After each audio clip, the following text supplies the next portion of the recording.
Olá, seja bem-vindo à Escola Bíblica de Treinamento da Oitava Igreja, a nossa EBT, para mais uma jornada de estudos na Palavra. E dessa vez nós estamos começando uma nova série a respeito de Jesus. Você conhece Jesus? Você sabe quem é Jesus? Você sabe o que os evangelhos falam a respeito dele? E será que nós podemos confiar naquilo que o evangelho fala a respeito de Jesus? Quem que escreveu isso? Por que escreveram? O que é que escreveram? Por que esse Jesus é uma pessoa tão significativa, tão importante, tão assim de abrir os nossos olhos e a gente pensar assim, é uma pessoa fora do quadrado? Será que a gente conhece mesmo isso? E eu quero te convidar para a gente caminhar nas próximas semanas nessa história, para que a gente possa não saber de segunda a terceira, quarta mão, a gente ir direto na fonte e entender o que essa fonte fala a respeito desse homem e por que ele é quem ele é. Seja bem-vindo, vamos caminhar juntos e que esse tempo seja um tempo de crescimento para todos nós. Durante aí a reprodução do vídeo, você tem o chat, você pode conversar, fazer perguntas e vamos interagindo também. Não é só de uma via, não. Eu quero escutar o que é que você tem a respeito de dizer dessa pessoa de Jesus, mas também, se a gente puder tirar dúvidas, trocar informações, vai ser muito importante também. Então, vamos lá, vamos caminhar juntos, que Deus te abençoe ricamente. Jesus, o homem que mudou a história da humanidade. Então, esse é o nosso tema e nós vamos caminhar em cima dessa jornada aí sobre Jesus, conhecer esse homem de uma forma especial. Bom, quem é Jesus? Onde ele caminhou? Por que ele surgiu? Qual era o ambiente que ele viveu? Quanto mais a gente entende um pouco esse ao redor de Jesus, melhor nós vamos saber tudo que está envolvendo a sua vida e melhor compreender como que nós podemos reagir positivamente a partir daquilo que ele propõe para nós. Bom, em primeiro lugar, Jesus nasceu numa cidade chamada Belém, chamada Belém de Judá, na região da Judéia, uma província romana, no domínio romano de toda a região que hoje a gente conhece como a Palestina. E cedo, ainda bebê, ele fugiu para o Egito junto com seus pais para escapar de uma perseguição de Herodes. Então Herodes ele vai tentar achar quem que é esse novo rei que nasceu, que os magos que vieram do Oriente falaram com ele e ele ficou com a pulga atrás da orelha. Quem que é esse cara? E não posso deixar ele nem crescer, quanto mais rivalizar comigo. E por causa disso, os pais vão para o Egito, José e Maria. E esse episódio, na verdade, os evangelistas vão tratar esse episódio como sendo o cumprimento de profecias do Antigo Testamento, e é impossível a gente entender bem Jesus sem a gente entender toda a expectativa traçada no Antigo Testamento. E nós vamos falar ao longo dessa jornada, hoje uma aula mais introdutória, nós vamos falar um pouquinho dessas expectativas do Antigo Testamento. Quando ele volta, ele vai se estabelecer, ele e sua família, em Nazaré, já na região da Galileia. E essa região da Galileia é um pouco mais ao norte da Judéia, tem o famoso lago, o Mar da Galileia, o Lago de Genezaré, o Mar de Tiberíades, são nomes para esse mesmo lago, não era um mar, era um lago, e ele vai crescer nessa cidadezinha ali da Galileia. Jesus é chamado de carpinteiro e também chamado de o filho do carpinteiro, tanto em Marcos quanto em Mateus, dois dos evangelhos, dos 4 evangelhos que trazem esse relato da vida de Jesus. Isso é muito provavelmente porque ele aprendeu esse ofício com o pai. Isso era uma coisa comum na época. Não existiam escolas, não existiam possibilidades assim, eu quero ser isso, eu quero ser aquilo, eu quero fazer um curso daquilo. Não existia isso naquela época. As pessoas aprendiam naturalmente o ofício com seus pais, especialmente o menino com seu pai. E por isso que ele é chamado de filho do carpinteiro e também de o carpinteiro, porque ele aprendeu a ser carpinteiro com o seu próprio pai.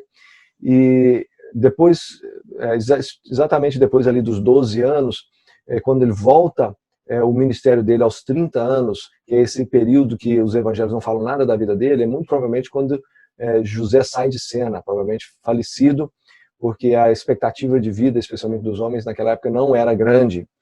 E provavelmente nesse período ele perde o seu pai. A Galileia era uma região com forte influência helenista. Quando a gente fala helenista, nós estamos falando da cultura grega. Apesar de estar sob domínio romano, o Império Grego já havia se desmantelado e saído de cena, a cultura grega era muito forte e mesmo no Império Romano, essa cultura grega continuava muito presente. Essa Galileia, essa região era chamada, desde lá do Antigo Testamento, Isaías já falava disso, da Galileia dos gentios, porque era uma região muito predominante de gentios, apesar de estar próxima ali da Judéia, apesar de haver muitos judeus também, e ser uma região considerada ali de presença judaica grande, tinha também muitos gentios, muitos não-judeus. Os gentios são os não-judeus.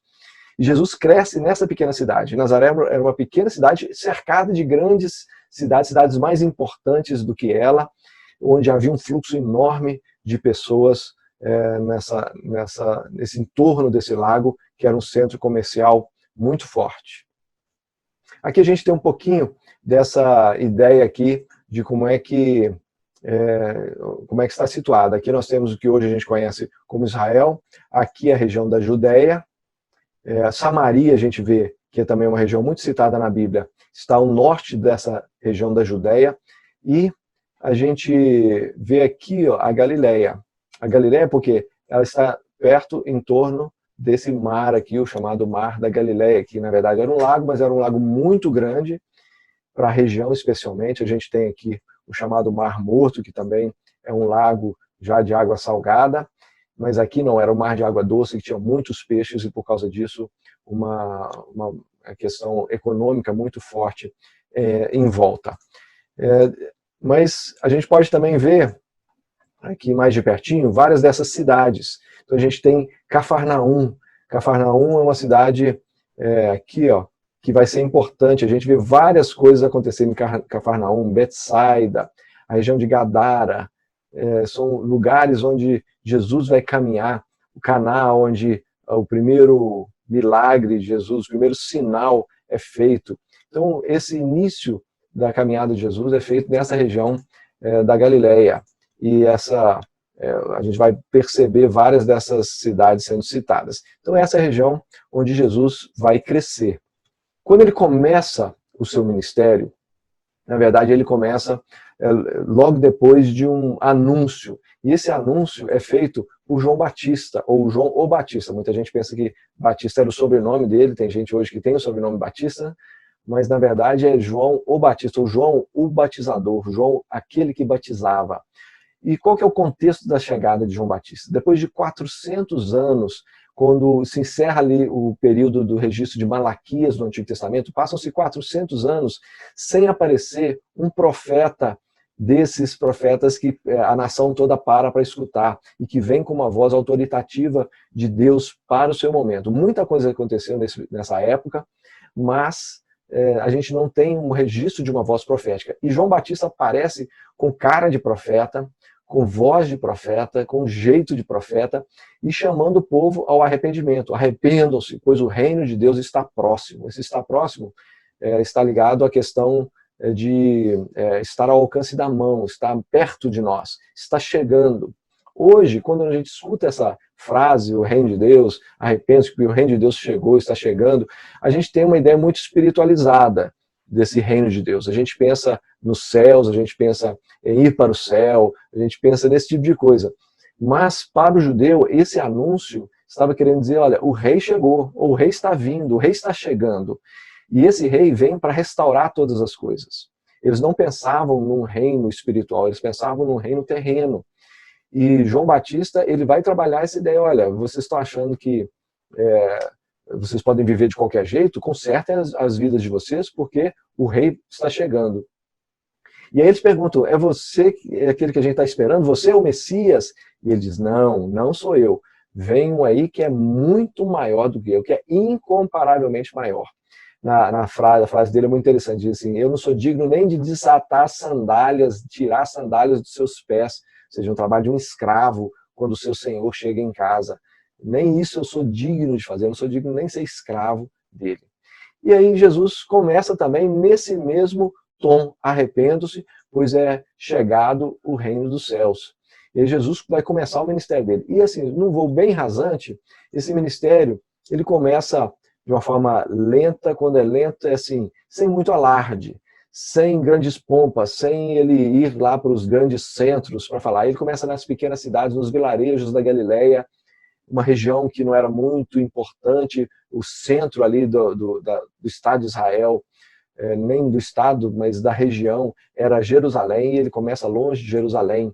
E ele vai, escolhe seus discípulos, separa dentre os seus discípulos 12 a dedo, vai chamando um por um, e começa a trabalhar esses 12 de uma forma especial. Ele começa conversando com poucas pessoas, ele conversa com Nicodemos, ele conversa com a samaritana no poço.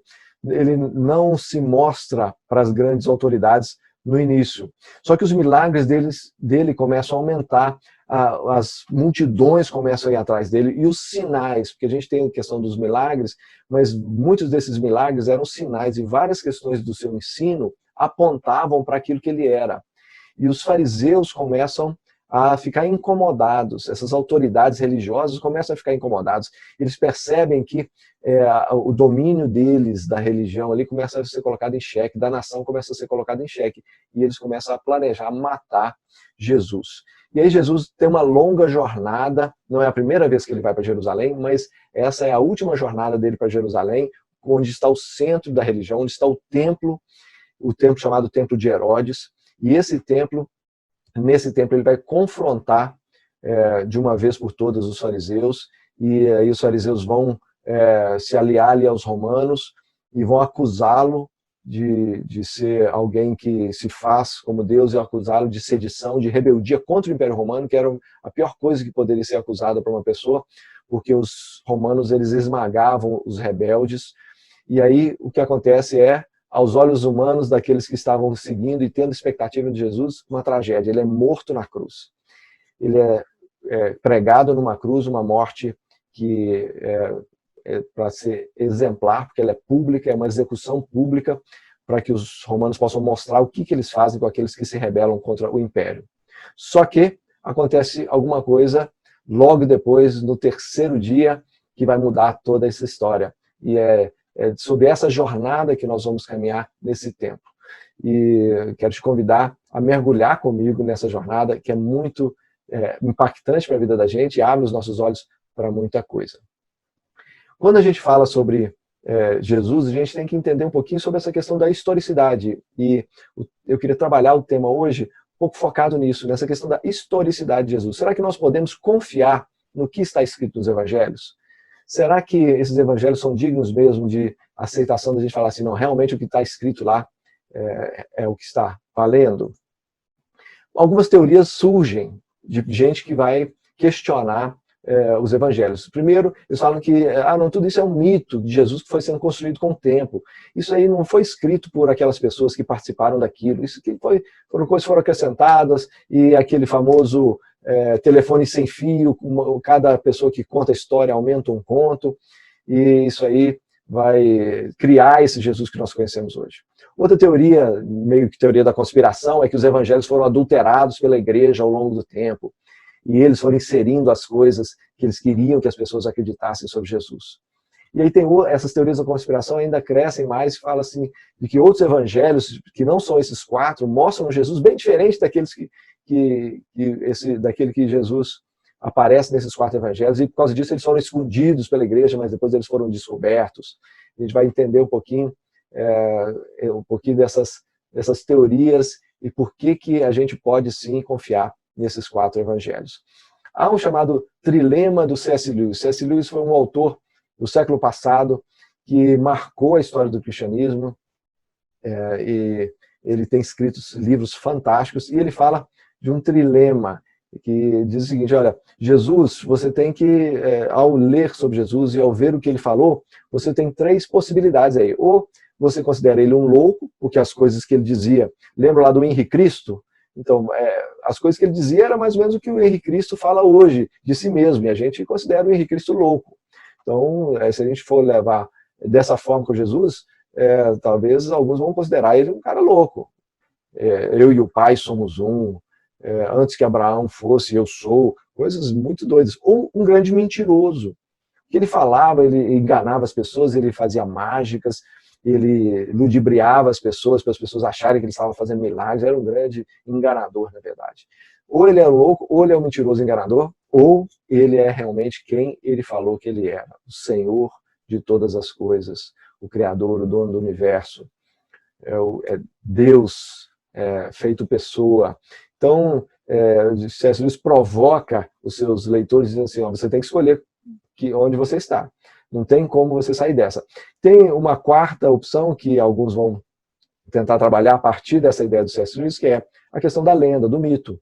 Então, na verdade, ele não disse nada daquilo. Na verdade, tudo aquilo é a invenção dos seus discípulos.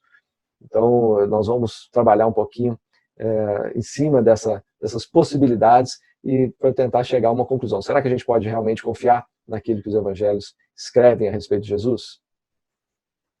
Em cima disso, a gente tem que olhar para uma coisa. Alguns fatos são universalmente aceitos a respeito de Jesus. Não é uma questão de religião.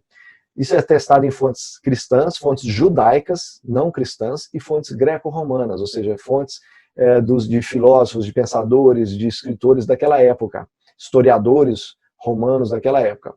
Então, quais são esses fatos universalmente aceitos? Que Jesus era um homem que nasceu em Nazaré, foi um pregador itinerante, formou um grupo de discípulos e foi morto pelos romanos, e foi crucificado pelos romanos. E que alguma coisa aconteceu depois da sua morte que fez essa influência crescer e os seus discípulos espalharem a sua mensagem por todo lado. Isso a gente vê em vários escritos, não só dentro dos evangelhos. Essa influência de Jesus dividiu o judaísmo em dois grupos.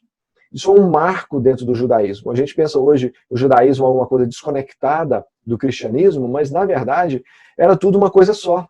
Os primeiros cristãos eram todos judeus, os apóstolos eram judeus, eles só pregaram no início para os judeus. Milhares e milhares de judeus a partir de Jerusalém vão se converter, e os judeus de outras cidades vão ser a base para o início da igreja, para alcançar depois os não-judeus. A chegar ao ponto de, no final do 3º século, essa religião os seguidores de Jesus se tornam a religião dominante no mundo greco-romano.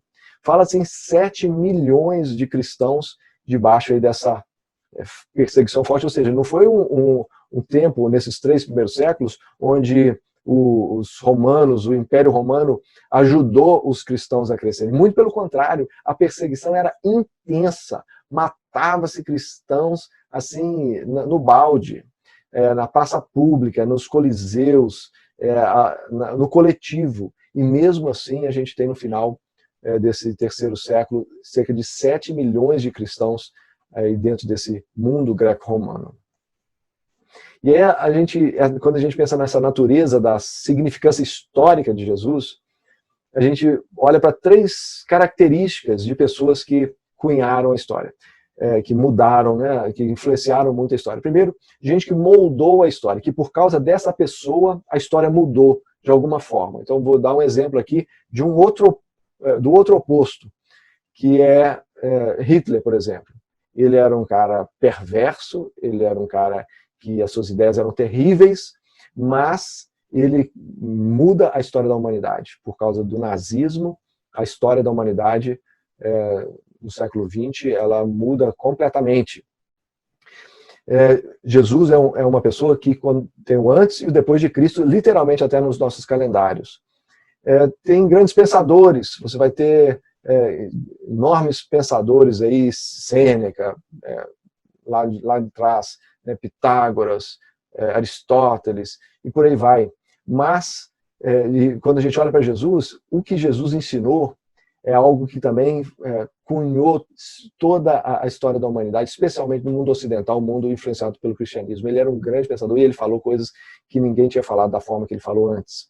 E ele era também reconhecido como uma grande personalidade, ou seja, a própria pessoa dele até hoje é estudada. Tem livros e livros e livros escritos sobre a personalidade de Jesus, como ele era um cara que mudou toda essa história.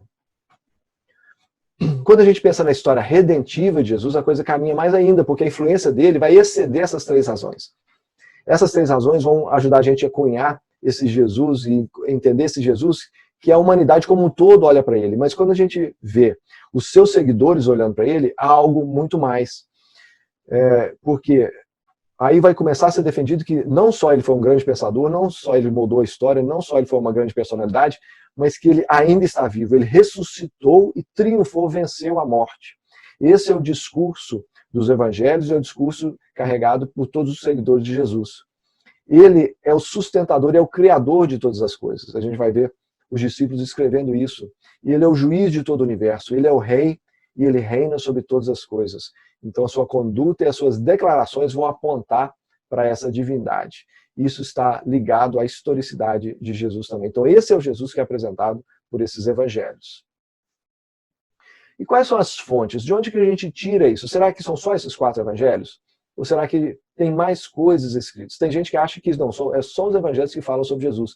Mas tem mais coisa que faz referência para Jesus. Tem fontes seculares, fontes não religiosas. Por exemplo, a gente tem fontes romanas. Plínio o Jovem, Seutônio, Tácito, Júlio Africanos, eram alguns historiadores, alguns eram autoridades romanas que escrevem uns para os outros, citando os cristãos, citando esse Jesus, esse Christus, ou como tem uns que falam Crestus, até Tertuliano, que foi um dos pais da igreja, em uma de suas cartas reclama, poxa, vocês não sabem nem falar o nome dele, é Cristo, não é Cresto. Porque alguns nem sabiam direito do que estavam falando, mas já reconheciam nos seus escritos que esse Cristo, ele deixou seguidores, e esses seguidores estavam sendo uma pedra no sapato das autoridades romanas.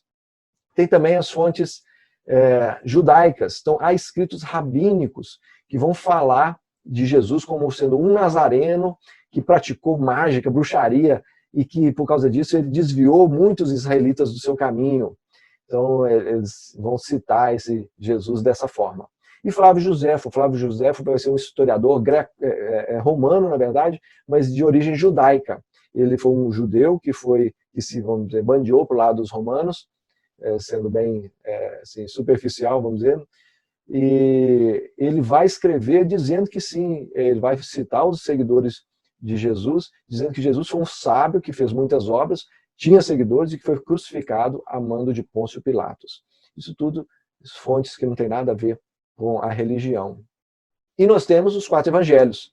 Esses 4 evangelhos foram escritos de forma independente dessas fontes seculares. Eles não têm relação, em termos de grupo, de influência, com as fontes seculares. Mesmo assim, há extrema concordância. Quando a gente vê o Jesus dos evangelhos e a gente vê o que é dito nessas fontes seculares, sim, estão falando da mesma pessoa, estão falando dos mesmos acontecimentos. Só que é muito interessante que os 4 evangelhos apontam para detalhes e trabalham detalhes que mostram que eles sim eram testemunhas oculares do que estava acontecendo. Há estudos mostrando como que os nomes das pessoas, dos lugares, a vegetação, a geografia, tudo isso, quando a gente combina isso tudo, a gente vê que quem escreveu aquilo sabia das pessoas, sabia da forma como se referia às pessoas, sabia daqueles lugares, conhecia a geografia, conhecia a botânica do lugar. Não tinha como alguém escrever 1, 2, 3 séculos depois, com essa riqueza de detalhes tão precisa, se fosse alguém que estivesse inventando uma história. E o registro dos discípulos vai indicar o oposto de uma peça publicitária. Por que isso? Olha, se eles quisessem escrever uma peça publicitária de Jesus, dificilmente eles teriam se colocado de uma forma tão depreciativa em alguns momentos. Os próprios discípulos de Jesus é que vão escrever sobre eles mesmos, se colocando junto com Jesus nas situações. E olha, Pedro é colocado dando cabeçada, os discípulos são colocados no início como um bando de medrosos, de inseguros, que estavam brigando entre si. E só depois da ressurreição de Jesus é que a coisa vai se organizar um pouco melhor. Mas os discípulos que escreveram os evangelhos vão colocar a si próprios como sendo pessoas que eram, vamos dizer assim, a gente vê com reservas. Pô, esses caras eram cabeça dura demais. E se fosse uma peça publicitária, muito provavelmente eles se colocariam de uma forma mais bonitinha. Então essas são as fontes que nós temos, fontes seculares e os 4 evangelhos, e nós vamos caminhar com certeza em cima dos 4 evangelhos. Mas há outros evangelhos também. Aí está entre aspas, porque realmente são evangelhos que a gente não pode confiar. Por quê? São cerca de 50 textos ou porções de textos que são considerados apócrifos, ou seja, não são considerados realmente dignos de confiabilidade. Por quê?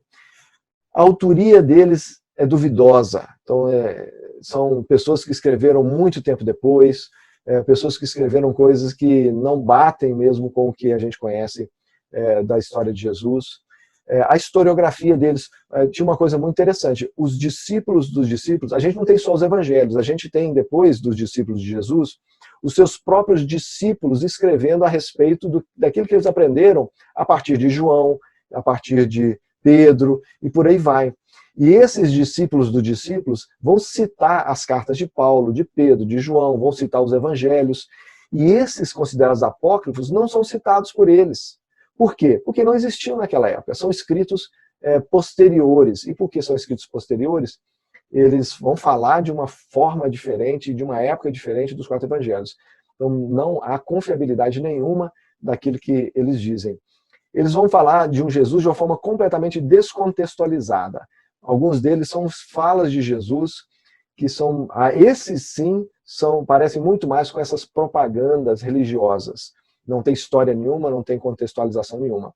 Um exemplo é esse, o Evangelho da Infância de Cristo segundo Tomé. Esse Tomé não tem nada a ver com o Tomé discípulo, e disse desse Tomé que ele escreveu sobre como que foi a infância de Cristo, ou seja, tenta juntar ali aquele período que fala pouquíssimo da vida de Jesus, que é a infância, a adolescência dele, e pinta um Jesus completamente medonho, um Jesus que, quando a gente está vendo, está brincando com os amigos dele, o amigo pega no pé dele, ele fulmina o amiguinho, o coleguinha dele morto.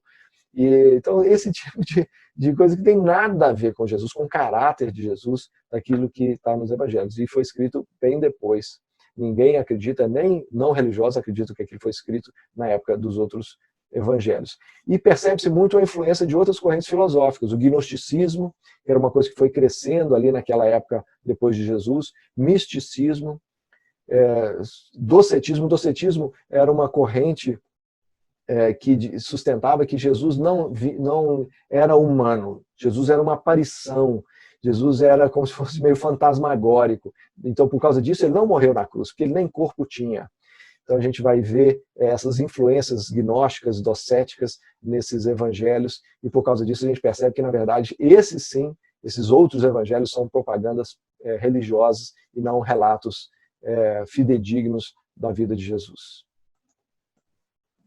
E aí, por outro lado, a gente tem a questão da qualidade desses 4 evangelhos. Por que a gente pode confiar que esses 4 evangelhos são fidedignos? São coisas que a gente pode ler assim, puxa vida, é isso mesmo, é disso mesmo que ele está falando. Em primeiro lugar, a educação e a memória do grupo de discípulos e da época. Ou seja, as pessoas eram educadas para registrar, para lembrar e para passar adiante coisas assim, nos mínimos detalhes, porque a tradição oral era algo que era o que a maioria das pessoas tinham.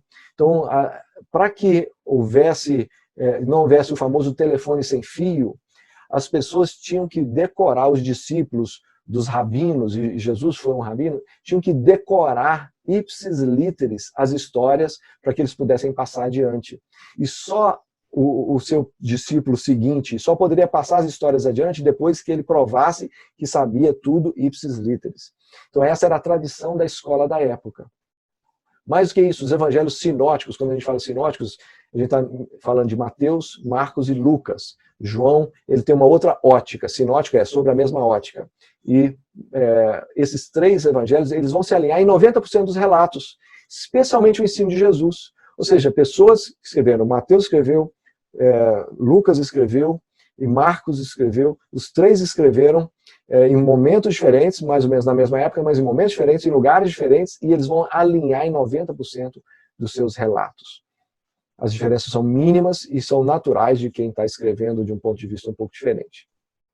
O padrão da historiografia da época permitia seletividade de relatos e falas, mas nunca a alteração. O que eu estou querendo dizer com isso? quando a gente lê alguma coisa hoje de história, espera-se que uma pessoa conte uma coisa e outra pessoa conte uma coisa e esteja 100% alinhado. Tem que estar igualzinho, porque senão as pessoas colocam em xeque. Mas o padrão da forma de se escrever história naquela época, a historiografia, não era bem assim. A pessoa, quando queria contar uma coisa, ela selecionava aqui os episódios que queriam ilustrar aquilo que ela queria mostrar. Então, Marcos vai selecionar alguns episódios da vida de Jesus, Lucas vai selecionar, Mateus vai selecionar e João também vai selecionar aqueles episódios da vida de Jesus que eles queriam ressaltar para mostrar para os seus leitores quem era Jesus. Então, as pequenas diferenças, e por que um fala uma coisa e o outro não fala? É por causa disso, coisa completamente natural naquela época. Até hoje a gente vê pessoas, historiadores, escrevendo sobre o mesmo evento de formas diferentes e eles querem mostrar, às vezes, uma noção diferente. Tem um episódio com Tertuliano, que viveu no segundo século, e eles têm um caso lá de um apócrifo, um livro apócrifo que chamava assim, Os Atos de Paulo. Em vez dos Atos dos Apóstolos, eram os Atos de Paulo. E era um livro que tentava exaltar Paulo assim, de uma forma além do que o próprio Paulo gostaria de ver. E a liderança chama a atenção para as pessoas responsáveis por aquele escrito, e um presbítero, que era equivalente mais ou menos a um pastor nosso hoje, ele é tirado de cena do seu ofício, ele perde o ofício dele de presbítero por causa disso. Então, olha, você não pode alterar nada, você não pode acrescentar nada, e por causa disso ele é colocado, ele perde o ofício dele de presbítero porque ele havia acrescentado coisas que a Bíblia não falava que Paulo tinha feito. Então, só para ver a seriedade como as pessoas lidavam com essa questão de acrescentar outras coisas. Outra questão é que a escrita era muito mais comum do que a gente pode imaginar. Há um rabino das antigas daquela época que dizia o seguinte: olha, se você está aos pés de um rabino e você não tem algum lugar para escrever aquilo que ele está ensinando, você escreva na manga da sua túnica. O que ele estava querendo ressaltar, que é a importância do registro, e a gente tem com isso o registro de que sim, as pessoas registravam. Pode ser que não estivesse organizado, como foi organizado depois, mas desde o início, desde os primórdios, as pessoas sim registravam aquilo que Jesus estava falando, fazendo, e que isso se torna depois os evangelhos, e Lucas vai falar disso, que ele fez pesquisas, entrevistas para escrever o seu evangelho. E a questão da poesia e da retórica de Jesus, que são memoráveis. Ele usa muito de parábolas, ele usa muito de formas poéticas de falar, e isso é uma forma que os rabinos usavam para ajudar na memorização das histórias e no passar adiante, o ensino para as próximas gerações. Então, por causa disso, a gente vê que os evangelhos têm sim uma qualidade enorme, e a gente pode sim confiar nesses evangelhos para extrair daquilo que a gente quer de Jesus e aprender a respeito desse Jesus. O que a gente vai ver nessa jornada nossa, nesse pequeno curso sobre Jesus, os Jesus dos Evangelhos? Nós vamos dar uma geral, para a gente entender o que um evangelho tem. Nós vamos ver Mateus e fazer um panorama sobre Mateus. Nós vamos ver sobre as tentações de Jesus, como é que foi isso, o que significou isso. Vamos dar uma passada no Sermão do Monte. Vamos ver os milagres de Jesus, qual que é a importância desses milagres, o que quer dizer a proclamação do reino de Deus, as parábolas, qual que é a importância das parábolas no ensino de Jesus, por que ele vai trabalhar a questão do discipulado, por que ele fez discípulos, e o que significava essa comunidade e esse reino que ele pregava. O que os evangelhos falam realmente acerca da divindade de Jesus? Ele era mesmo Deus, e como é que a gente pode extrair isso dos evangelhos? E vamos fechar com a última semana de Jesus, a morte, a ressurreição, e o que isso tem a ver com o seu ensino. Então esse vai ser o nosso panorama desse curso. E aí eu quero te convidar aí para essa jornada, para a gente caminhar juntos, e assim a gente poder aprender mais desse Jesus, conhecer mais esse Jesus, e nesse voo panorâmico a gente também poder passar esse Jesus adiante. Muitas vezes a gente cresce, a gente escuta tanto falar de Jesus, mas será que nós conhecemos ele mesmo? Então esse é o convite que eu te faço para essa primeira jornada, e a partir de hoje a gente caminhar firmes. Todo domingo eu te espero na nossa Escola Bíblica de Treinamento. Que Jesus te abençoe ricamente, que a gente possa caminhar juntos aí. E se você puder, poste comentários, perguntas aí no chat, que a gente vai estar acompanhando também. E também compartilhe isso com outras pessoas, envie isso para outras pessoas que você gostaria que conhecessem mais de Jesus também, para a gente fazer esse nome cada vez mais conhecido. Um grande abraço.